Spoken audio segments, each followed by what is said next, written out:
feel threatened, maybe like someone's following you, you can call for help by taking out your phone, opening the phone app, dialing 911. But let's say you need to do it a lot quicker. Maybe you don't want them knowing that you're calling for help. Most people don't know that you can call 911 from an iPhone without touching the screen. You simply press the on-off button, the one on the right side of the phone, 5 times quickly. It's going to do 2 things: sound an alarm and call 911. Depending on which iPhone you have, you may be asked to drag a slider to make the SOS call. But with the new iPhones, the 8, 8 Plus, or X, it'll place the call automatically to the nearest 911 call center based on your phone's GPS. It will also share your phone's location. After calling 911, the phone will then send a text message to your emergency contacts. They'll see that you've called for help and your exact location. Now, you may want to set up your emergency contacts. You can do that in the Health app under Medical ID, Settings, Emergency SOS. You open the Health app and then tap Edit to add names and phone numbers from your contact list. Yeah, this is something you will probably never need, but it's still a good idea to get it set up on your phone for safety.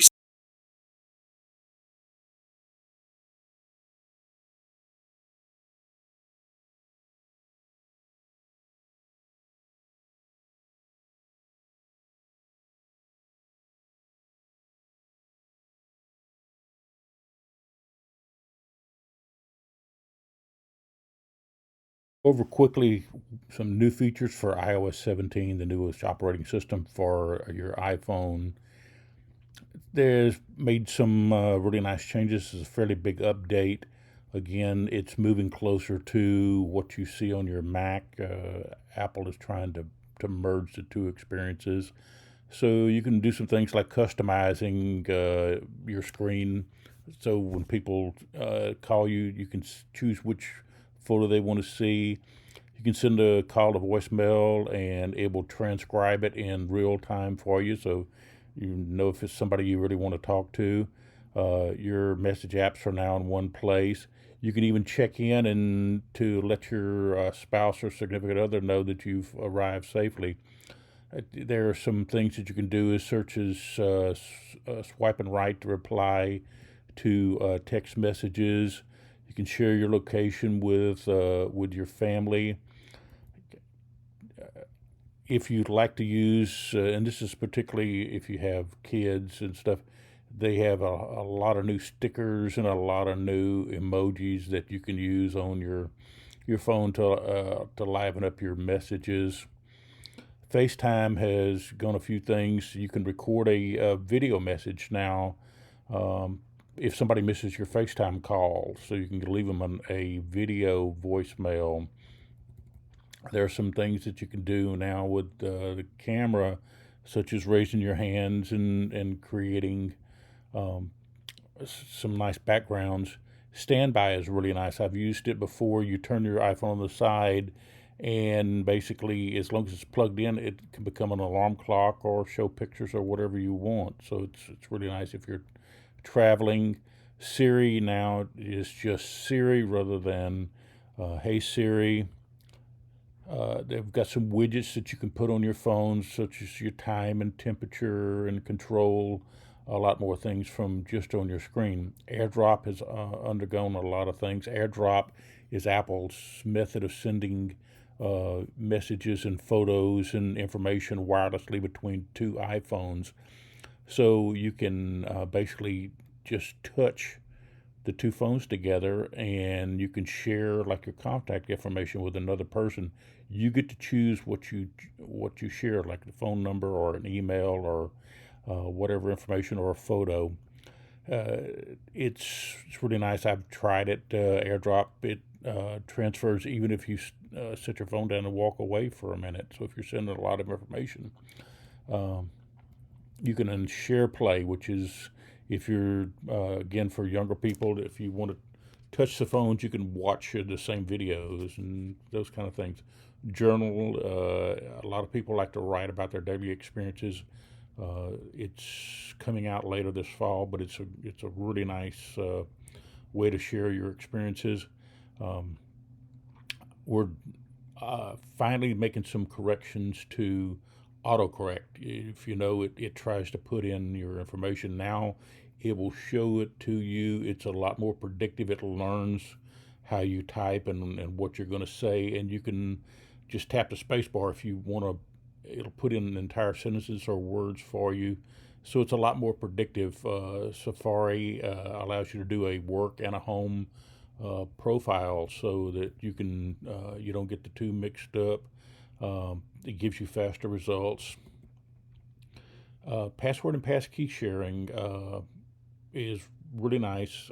My wife and I do that. Basically, you can for accounts that you share, you can have a shared email account and share it between the two of them. And every time that you make a change to the password, it will also notify the other person and make a change on their screen. Auto fill in verification codes are now automatically put in. So if you go to somewhere like Amazon, for instance, and they want to send you a verification password, not only fills it in, but it then will erase the code for you, so you don't have to go back and erase it yourself. You can They've added some things to music, so that, for instance, if you have CarPlay and you have kids in the car, you can let them put a few of their songs on at the same time and sort of share the CarPlay experience. Again, we talked about AirPlay. It learns your AirPlay preferences. Uh, it's even supported in hotels. So if you travel, now you're going to be able to scan a QR code and put your videos or movies from your phone onto your TV in the room. AirPods have gotten the new AirPod Pro. If none of you have it, it's really nice. It will let you blend sounds, and you can wear it, and you can hear conversation, and it's more interactive. So those things are really nice. There's a press mute and unmute buttons on the iPods now. Maps have the ability to download them and use them off line. So if you're going somewhere and you're not going to have access to internet, you can download the maps and they will show up just like you do. If you have an electric vehicle, you can put on your map and you can see real-time charging stations along your map. We talked about Siri. It's just Siri, not Hey Siri. Spotlight gives you a little quicker searches now. Visual lookup. I really like this, and we're going to talk about it a little bit more. But even in photos or videos, it will. You can click on a dish or a location or something, and it will look up information about that and give you recipes or tell you more about the animal or the location you're in. So it's really nice to see. They've done some health update apps. We're going to talk about that just a little bit. Privacy and security. Uh, they let you put things on your kids' phones, for instance, to control things that they might see online, and they're giving you more control over what you share. So there's a few things. We're going to talk a little bit about some accessibility changes. Notes has a couple of new things on it that will allow you to mark up PDFs online and then store them right into your notes. Um, Find My, as we talked about, you can share air tags, and it will give you step-by-step directions of where something is, including the distance to a device if you happen to lose your phone or your AirPods or your keys. If you have an AirPod attached to it, it will point an arrow in the direction that it's in and tell you how many feet away from it is. Trust me, if you travel at all, get an AirTag and throw it in your luggage, and you won't have to worry about losing your luggage anymore. Apple News, if anybody subscribes to it, they now have crossword puzzles there. So you can do your crossword puzzles. And Apple ID, now you can use any phone number or address, email address to sign into your account.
bar, you'll see the search bar is at the bottom of the screen, and it will disappear when you swipe it down. Uh, unless you open up tabs and switch through, and as you can see on this screen, it's also can customize your start page.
Talk briefly about Mac Watch OS 10, which is the newest operating system for those of you who have an Apple Watch.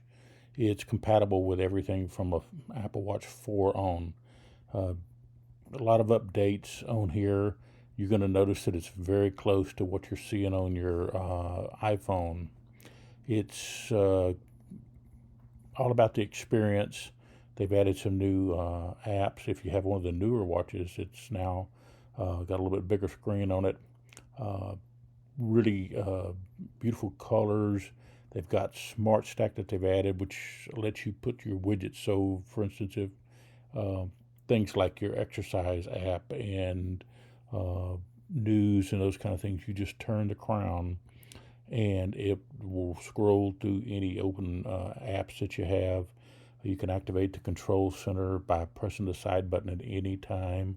They've got some really new watch faces that are really nice, and the watch is perfect for exercising. So if you use cycling, if you like to ride your bike on the green belts, for instance, you can access a cycling app that'll show how fast you're going and your route just by touching it. It's a new widget that's on there.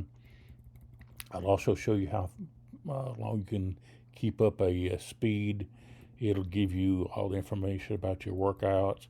If you like to walk on the green belts, it's got some really new views in the Compass app. It shows you where you are on the green belts. A lot of information about trails and those kind of things. You can even download a map and put it on your watch. For instance, if you want to go to a state park somewhere and walk, it's really nice. It'll tell you how high you are. It's got some nice things on there about your mental health. Kind of gives you some insights into how your mood is. One nice thing that I like, it's now got a new app on there that tells you how much time you spend out in the daylight. So it measures the ambient light that you're on there. So if you're in the house all the time, it reminds you need to go outside and go into the sun. They've got a lot of workouts on there if you like that. Some new things about if you want to share your contact with a new friend and you have your watches, you can just touch the two watches together and it'll give them your contact information. They have offline maps and a medication reminder for those of us who take medicine. You can put your medicine in there and it will remind you to take it, and you have to log each pill in so that you can you know that you've taken it.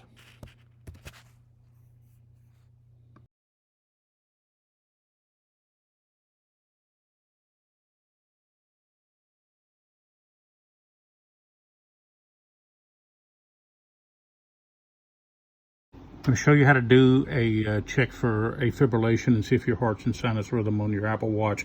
So you open up your apps, you go to ECG on your phone, and it'll tell you when it's ready to start taking it.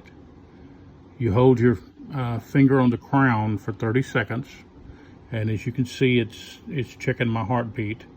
Basically a single lead ECG. And this will tell you at the end if your heart's in sinus rhythm and if you're having any AFib problems. I've checked it on people who actually have AFib, and it shows up right away when I've tried to do it. It's really quick. And when you get done, it'll tell you. It'll also send you a text. So you're in sinus rhythm, everything is fine. You also get a notification on your phone and ask you how you feel.